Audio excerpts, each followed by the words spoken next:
आज के इस वीडियो में हम बात करेंगे एक ऐसी इन्वेंशन के बारे में जो कि डेंटिस्ट्री को बिल्कुल चेंज करके रख देगी।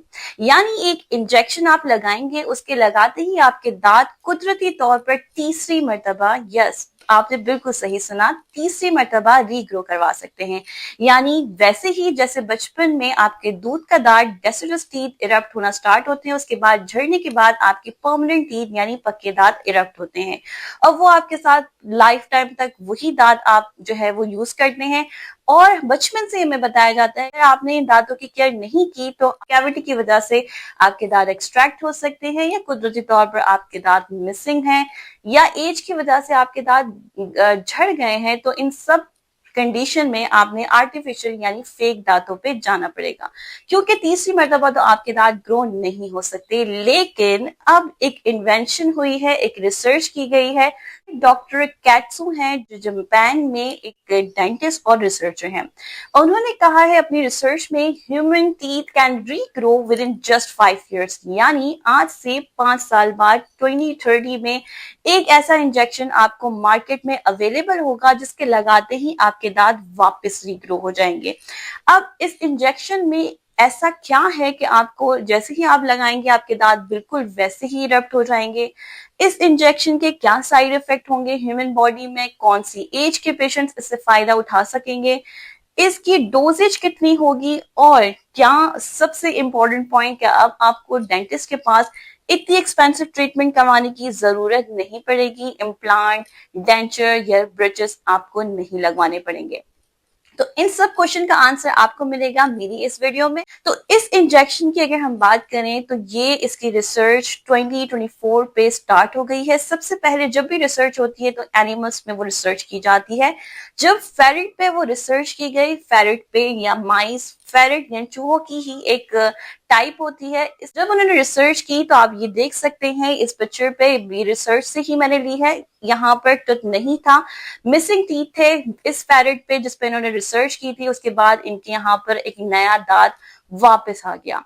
अब ये रिसर्च जब सक्सेसफुल हुई विदाउट एनी साइड इफेक्ट तो उन्होंने ह्यूमंस पे ये रिसर्च करना स्टार्ट कर दी है। 2024 के सितंबर में ये रिसर्च स्टार्ट हो गई है। ये उन बेसिकली ये जो बहुत सारे आपके भी फैमिली में होंगे या आप में से बहुत से लोग जो मेरी वीडियो देख रहे हैं उनमें मिसिंग टीथ यानी कुदरती तौर पर जेनेटिकली आपके दांत मिसिंग होते हैं। तो कुछ बच्चे जिनके अंदर सिंड्रोम्स यानी मसले होते हैं, जैसे डाउन सिंड्रोम हो गए, कंजेनाइटल डिजीजेस हो गई, तो उसके अंदर क्या होते हैं कि कुछ बच्चों में एबनॉर्मेलिटीज होती हैं, उनके दांत कुदरती तौर पर होते ही नहीं है।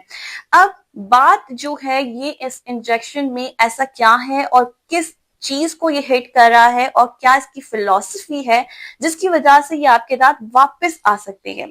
बेसिकली डॉक्टर कैट्सू ने अपनी रिसर्च में बताया कि हमारे पास सिर्फ और सिर्फ दो टूथबर्ड्स नहीं होती। अच्छा, टूथबर्ड्स क्या होती हैं? आप इस तरह के एग्जाम्पल ले लें कि जहां पर आपने अगर प्लांट या ट्री आपने जो है वो करने उगाने हैं, ग्रो कराने हैं, तो आपने सीड पहले डालेंगे। तो वहां पर एक जहां जहां सीड हो ट्री जो है वो वहां पर ग्रो होना स्टार्ट करेगी। सिमिलरली जो हमारी ह्यूमंस में अगर हम इस ओपीजी पे देखें तो पहले एक बच्चों के टूथबर्ड होती है जिससे आपका बचपन में दूध का दांत जो है वो इरप्ट होता है। उसके बाद आपके उसी टूथबर्ड, परमानेंट टूथबर्ड से ही आपका दांत ग्रो होता है। तो वो बर्ड बहुत इंपॉर्टेंट है। डॉक्टर कैट्सो का कहना है कि हमारी थर्ड टूथबर्ड भी मौजूद होती है, लेकिन वो डॉर्मेंट स्टेज में होती है। उसको हमारी बॉडी के अंदर एक प्रोटीन है जिसे हम कहते हैं USAG1 प्रोटीन जीन, ये जो है वो आपके थर्ड टूथबर्ड को इरप्ट होने से रोकती है। यानी अब आपके तीसरी मर्तबा टूथ जो है वो इरप्ट नहीं होंगे। तो डॉक्टर कैट्सू ने एक ऐसा इंजेक्शन इन्वेंट किया है जिसके अंदर एंटीबॉडीज मौजूद है, यानी एंटीबॉडीज उसके खिलाफ जो है वो एक्टिविटी करती हैं, उसके अगेंस्ट काम करती हैं, जिसकी वजह से उसका फंक्शन इनहिबिट हो जाता है। यानी अब आपको मसला नहीं होगा, आराम से जो चीज उस चीज को रोक रही है यानी आपके दांत को ग्रो होने से, उसको ही उन्होंने रोक स्टॉप कर दिया है। अब जब ये हमारी बॉडी में एंटीबॉडीज आएंगी तो ये इस प्रोटीन को हिट करेंगी और आपके दांत, अगर टूथबर्ड आपके थर्ड डोमेन स्टेज में मौजूद है तो वो जरूर इरप्ट होगी। अब बात आती है क्या इसके इन्वेंट होने के बाद जब ये मार्केट में कमर्शियली अवेलेबल हो जाएगी तो क्या डेंटिस्ट्री बिल्कुल एंड हो जाएगी और अब आपको डेंटिस्ट के पास इतनी एक्सपेंसिव ट्रीटमेंट नहीं करवानी पड़ेगी? तो मेरा जितना एनालिसिस है इस पूरी रिसर्च के बाद, जितना मैंने इसको देखा है, डेंटिस्ट्री वहीं पर ही रहेगी, बल्कि आपके पास एक और फील्ड में जो है वो ऐड हो जाएगा इसमें, क्योंकि हमें ये नहीं पता कि ये इंजेक्शन जब लगेगा तो इसके बॉडी में साइड इफेक्ट्स क्या होंगे। क्या ये टूथ साइज और टूथ का जो शेप है वो एग्जैक्ट आपके ही दांतों की शेप की तरह होगा? नहीं। क्योंकि मैं इसलिए ये कह रही हूँ क्योंकि अभी भी हमने बहुत सारे केसेस हम देखते रहते हैं जिसमें हमारे पास, हमें पता है कि 32 टीथ जो है वो हमारे पास नॉर्मल है, लेकिन कुछ पेशेंट्स ऐसे हैं जिनके अंदर 33, 34 यानी एडिशनल टीथ भी मौजूद होते हैं, जिसे हम सुपर न्यूमररी टीथ कहते हैं। कि ये मोस्टली जो है वो सेंट्रल इंसाइजर्स के इन बिटवीन होते हैं, ये मोलर के साइड पे होते हैं और फिर उन्हें एक्सट्रैक्ट करके उनको ऑर्थोडोंटिक ट्रीटमेंट के हेल्प से या आप कह लें रिस्टोरेटिव की हेल्प से लेकर इनको क्लोज किया जाता है। तो ये शेप जरूरी नहीं है, कुछ शेप बिल्कुल एग्जैक्ट आपके दांतों की तरह होते हैं और कुछ जो है वो कोनिकल साइज के होते हैं, कोनिकल शेप के होते हैं, डिफरेंट डिफरेंट टाइप के जो है वो शेप्स में मौजूद होते हैं। तो अब अगर हमने ये इंजेक्शन लगाया और आपके दांत वैसे ही शेप के नहीं हुए तो ऑब्वियसली आपको एक प्रोस्थोडोंटिक यानी डेंटिस्ट के पास जाना पड़ेगा, जो कि इसको कटिंग करेगा, ब्रश लगा के आपके अपने शेप में इसको लेकर आ जाएंगे।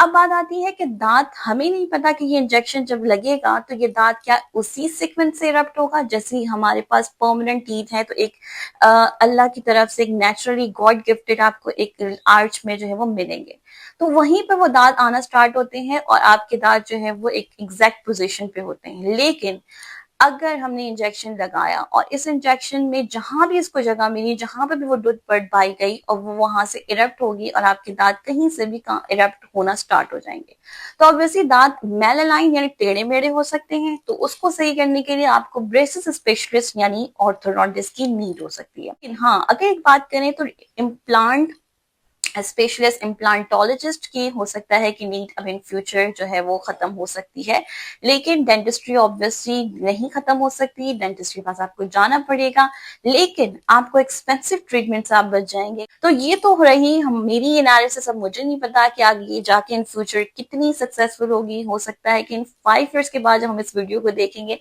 तो हम देखेंगे कि कितनी बातें मेरी जो है वो इसके अंदर प्रूफ हुई हैं सक्सेसफुली। अच्छा, अब एक छोटी सी टिप और एक इम्पॉर्टेंट मैसेज कि इसके इन्वेंशन के चक्कर में आप ये ना सोचो कि हम बस अब तो कोई बात नहीं, आपके जो परमानेंट टीथ हैं वो परमानेंट टीथ हैं जो नेचुरली गॉड गिफ्टेड मिले हैं। जितनी आप उसकी केयर करेंगे उतनी ही आप इन फ्यूचर इन चीजों से बच के रहेंगे। ठीक है, तो अपने दांतों को ब्रश करें twice a day, before going to bed और आफ्टर ब्रेकफास्ट आपने अपना ब्रश करना है और अच्छे से अपने दांतों का ख्याल रखना है ताकि आप मसले इस तरह इन फ्यूचर आपको प्रोस्थेसिस या इस इंजेक्शन की कम से कम जो है वो जरूरत पड़े।